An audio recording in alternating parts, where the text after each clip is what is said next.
Hello everyone. Happy New Year. I wrote about this on Substack, and I highly suggest you go read that Substack because it's a little bit more feral, a little bit more poetic than what I'll probably be able to do in this video. Okay? About not wanting to make resolutions. I need a revolution. Okay? And there's a lot of things that I'm excited for coming in 2026. So I kind of wanted to talk about it all. And when I think of a revolution of myself, it's really about like everything that can come around about change, you know, and about changes coming about the subtle and nuanced and even profound ways that we go through changes, right? Now, I've been feeling a restlessness, okay? Like a real restlessness within me that's usually suggests something's coming, some kind of shape-shifting, some kind of transformation. And so this year, when the clocks were trying to count down and things, I was like, I need a ritual. I need, like, I can't just think about this. I need to take this to my magic, take this to all my selves, take this to my higher self, my future self, my old self, like all of them. I need them all to have a sit down with me. And I need to, and the ritual ended up looking, again, I kind of go through the ritual in the Substack a little bit. And it's basically about meeting all of these selves and then realizing I am these selves and performing surgery on myself, being in the fetal position, screaming through my pillow, all these kinds of things that release the restlessness in anticipation of the changes. If any of that made sense. Okay, I don't know if it did. But a revolution, it takes stages, you know? They don't just happen overnight. And so I kind of wanted to go over like what I'm looking forward to and the stages that I'm planning on initiating, like quite literally initiating, so that the change itself has like a clearer path to formulate. So that it doesn't have so many obstacles. So I'm not standing in my own way. I'm not standing in any of myself's way. If, you know, if they want to do a tumble somersault, you know, back handspring, whatever, in my psyche and in my body and in my heart, they can. And I'm clearing the paths.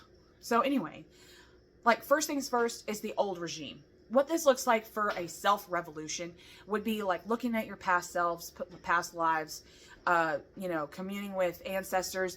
See, when I think of ancestors, I do it in kind of like this broad way, this like abstract way, where I think of ancestors in like this lineage, not so much specific people, but like just this lineage, like the people that have come before me, living or dead.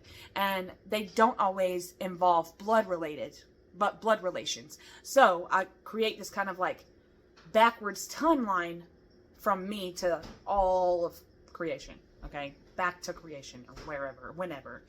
When I commune with ancestors in this kind of way, I think about the old times, the old me's inside those other ancestors.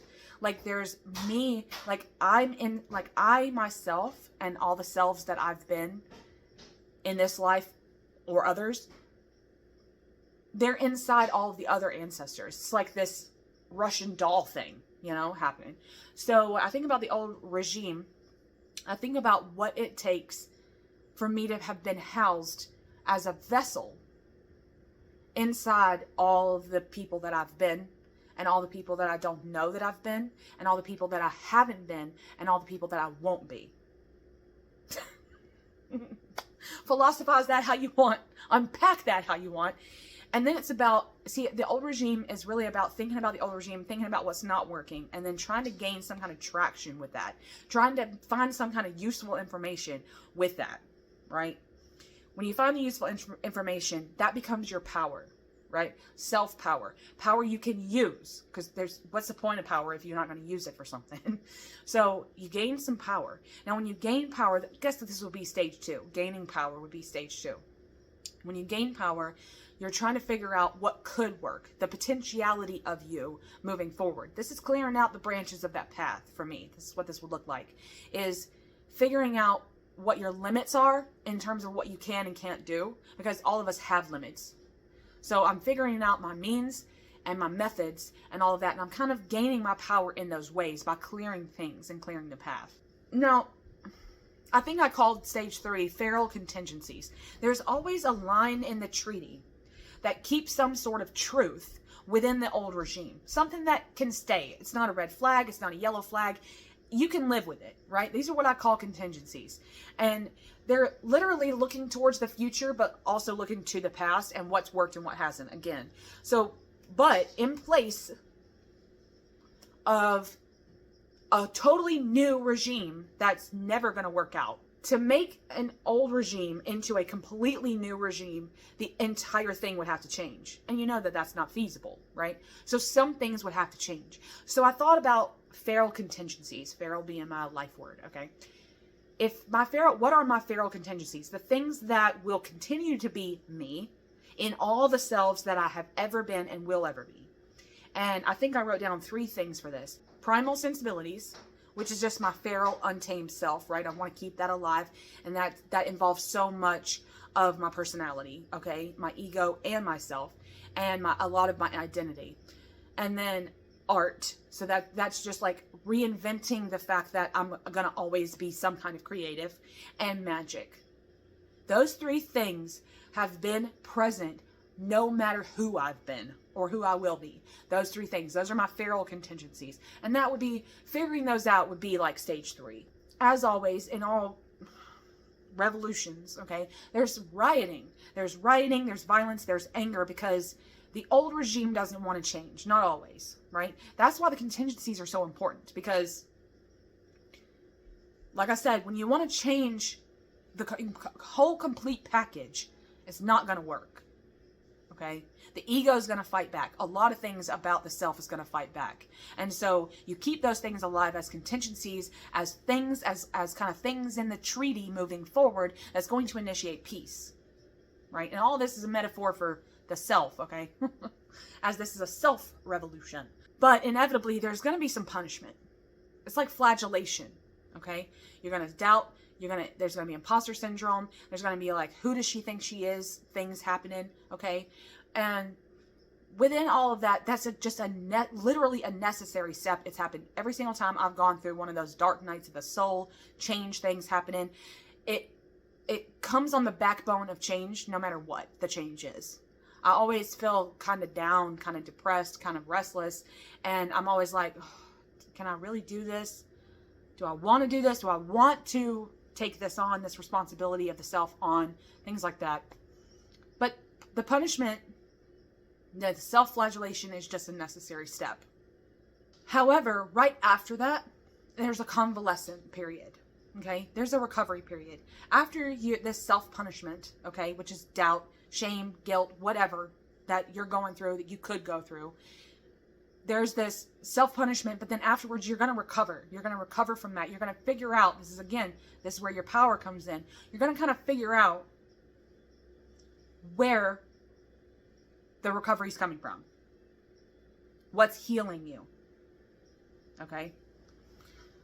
I think that's what it is. It's really about, like, it's a recovery. It's a self-recovery. It's it's a metaphoric healing, but also real healing at the same time. And then there's a moment in this convalescent period where you're looking at yourself in the mirror. And you're like, and it's almost like the mirror has a different reflection. Like in some kind of Alice in Wonderland thing. Okay, Alice through the looking glass thing. The reflection's different and it's talking to you and you're not talking. Okay, and it's literally telling you that you are a deity. You are a god. Okay, you are this, you are that. And it's this kind of affirmative, permission that you get from all your other selves, past, present, and future, about, wanting to be bigger than yourself. This like this want. You're going to be in that convalescent bed and you're going to be recovering and you're going to be like, God, I need to get out of this bed. What do I do to get out of this bed? I'm healing. I'm letting myself heal. What's next? What's next is you're going to keep fighting for that new regime, for that part of that new regime. you know? And that requires some sort of self-deification, because something's going to make you get the hell up, stand up, and start doing the things that you want to do, right? So it's a necessary step too. And it's really about building a system within yourself that's sustainable. Let me read the last few sentences of this Substack for you. This is a quote by myself. I will build an internal system that can sustain me. Not that I can sustain, the internal system can sustain me.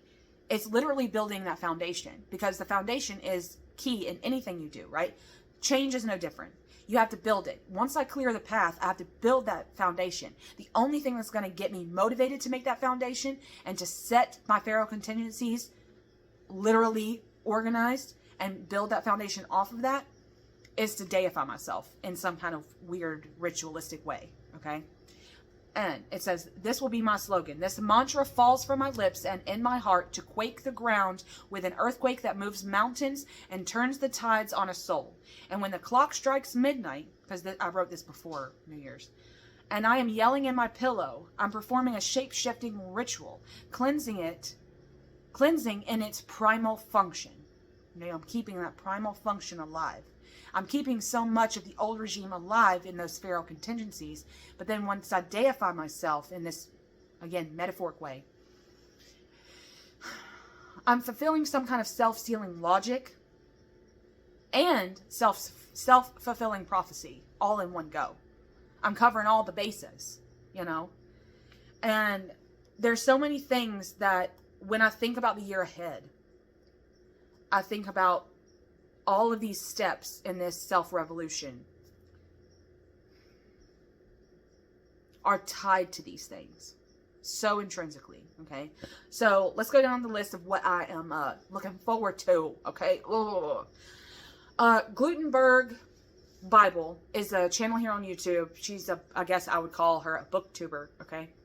Love them. And they have a Substack, okay? GLUTENBERG Press. And they are doing, and I'll leave the links to the YouTube channel and the Substack below. Please go check it out. But they're doing a slow read of Paradise Lost. I mean, literally slow. Like, there's 12 books in Paradise Lost, so they go over the 12 months. And it'll be a lot like the reading-a-thon I did with Women Who Run with the Wolves, where we were doing, like, a certain amount per week, and then I would do a live at the end of each month to analyze the chapters, right? And they will just be going through this slow read, and I love any excuse to read Paradise Lost, okay? Is one of the top books, like my top books of all time. And I've gotten so much out of it in my life. And as someone who was raised in a religious capacity, the creation story and all of its variants, because there are a lot of variants, Epic of Gilgamesh, all of them, that I have found, it's like one of the mythologies that I live by, right? Like we all have one or a few, okay? So anyway, any excuse I can to read this text, I'm going to. I've got a really good copy of the book, and I'm going to be doing the slow read with GLUTENBERG Press over on Substack. So I'm really looking forward to that. Also, okay, shout out right here. You're hearing it first, people. This year, 2026, I'm coming out with another poetry collection called Ugly Eden, all right?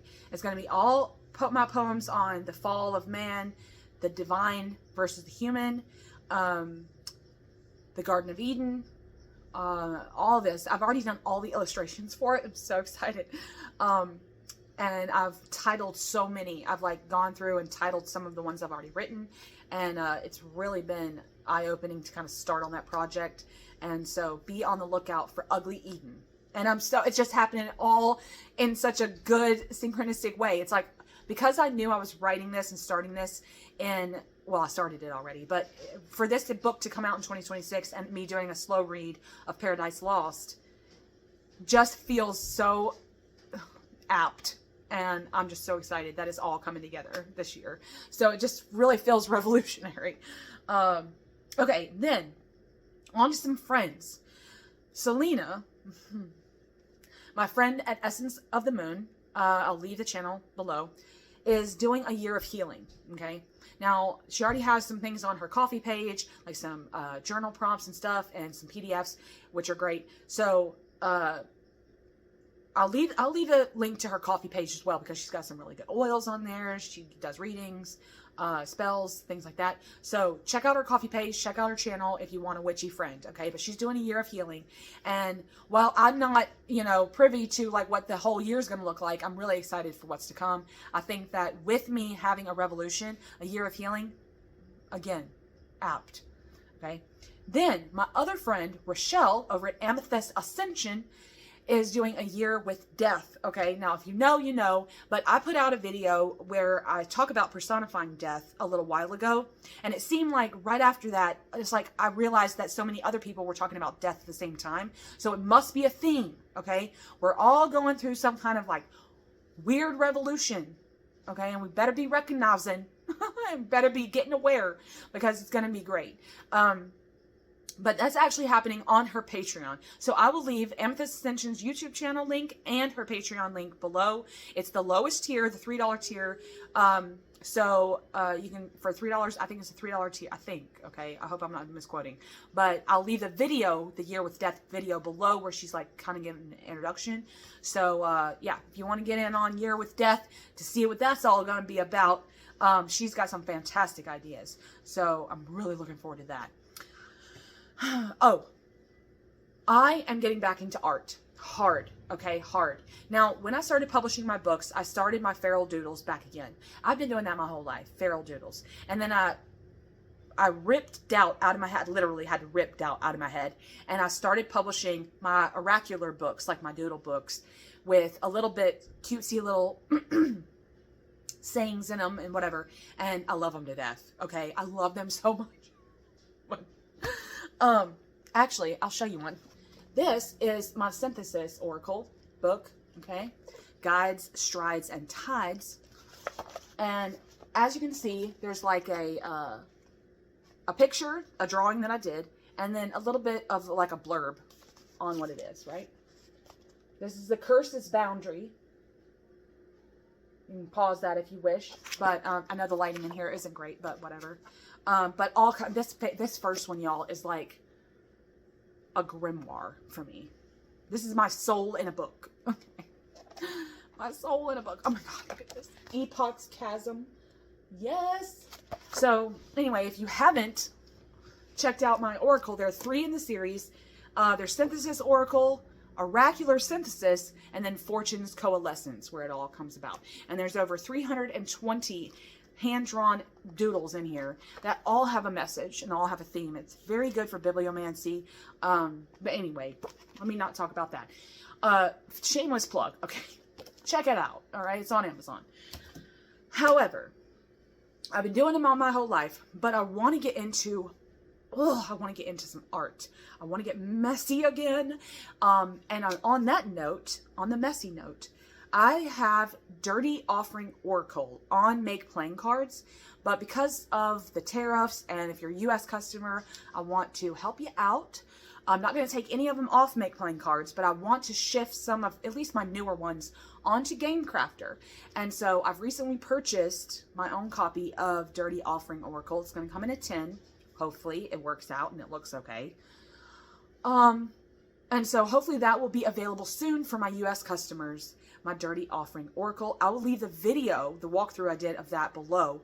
Check the Oracle out. It has been phenomenal to work with, and to make that art was incredibly, incredibly good.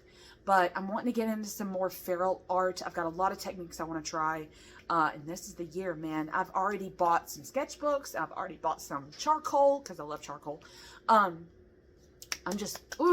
really excited to get back into my art in a little bit more than like the 10 minutes here or there that I've been doing for myself. Really want to devote a little bit more time to art.